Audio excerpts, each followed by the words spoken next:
Actually, it's really important to use unwritten sources to study any civilization, because often if we're thinking about people who don't have access to writing, we would know, for example, nothing about slaves in the antebellum South that they had produced themselves if we didn't use archaeology.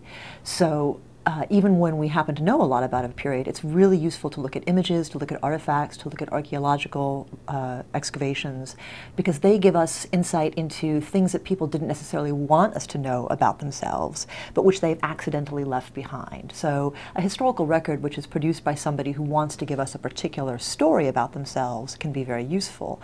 But a historical artifact that you leave behind because it's trash can tell us so much more about things that you do in your daily life that you might not yourself think about as being historical evidence.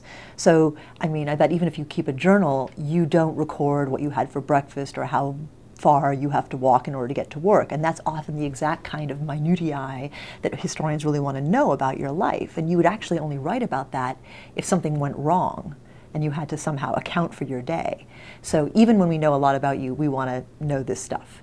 Obviously, for the distant past, it's even more important. So in the era before 3200 BCE, when writing was invented, we have to fall back on archaeology, but also these days, historians have teamed up with microbiologists and geneticists, and we can do really extraordinary kinds of things with evidence that we thought was unusable. So for example, a team at University College London in 2006 was looking at the Y chromosomes of men living in England today, and they discovered that the vast majority of Englishmen have different genetic structures than people living in Wales or Scotland.